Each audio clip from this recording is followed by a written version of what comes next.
네, 윤석열 정부에서 방송통신위원회와 방송통신심의위원회는 윤석열의 언론 사냥개였습니다. 표적심의 말로는 참담합니다.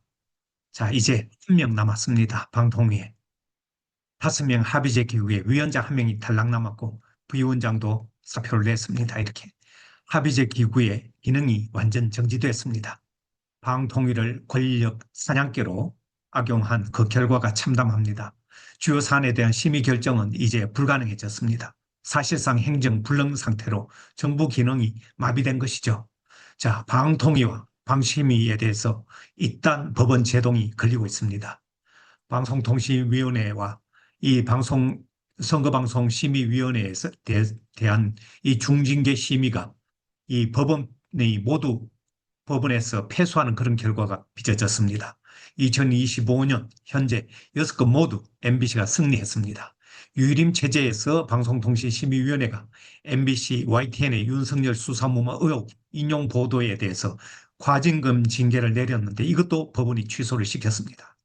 MBC는 이렇게 말합니다. 표적심의, 편파심의 위법성을 확인해서 언론 자유와 상식을 지킨 판결이다.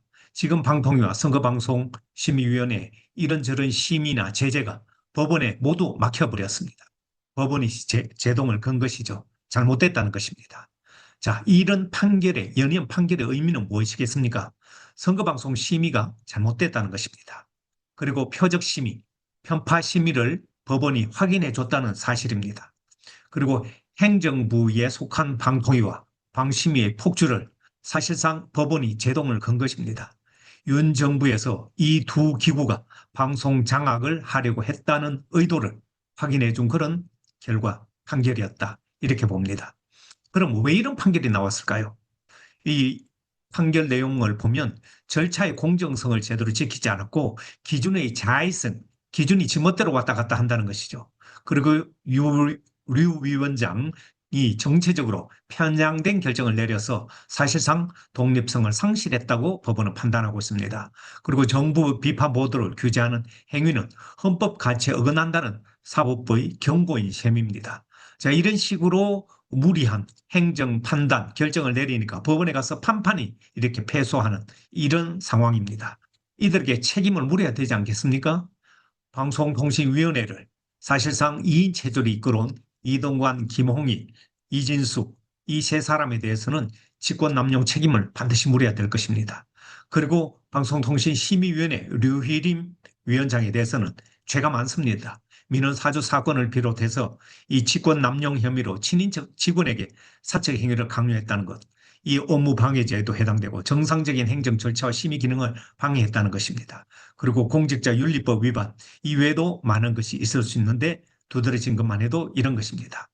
자, 보시다시피 방통위와 방심위는 언론 통제기구로 전락했습니다. 윤 대통령은 대통령 당시 종편심사 서류 조작을 핑계로 삼아서 방통위의 유능한 국장 과장을 구속까지 시키는 무리한 짓을 저질렀습니다. 그것은 한상혁 방통위원장을 강제로 쫓아내기 위해서 국과장을 구속시켰던 것입니다. 그렇게 방송 장악을 노골적으로 한 것이고 그 이후에 이동관, 김홍익, 이준석이 2인 체제를 유지하면서 합의 정신을 팽개치고 급기야 1인 체제로 혼자 이제 남았습니다. 참담한 현실입니다. 다시는 이런 일이 발생해서는 안 됩니다. 그러기 위해서는 최소한 방통위원장을 인사청문 동의제를 해서 아무나 방송통신위원장이 되지 못하도록 해야 되고 현재 5인 합의제 기구를 좀 더 인원을 늘려서 비정치권 몫을 늘려서 시민단체라든가 학계 이런 몫을 더 늘려야 될 필요가 있습니다. 그리고 위원 추천 시에 정치적 중립성 문제나 전문성 심사를 강화하고 청문 절차를 좀 더 실제로 할 이런 내용이 필요하다고 하겠습니다.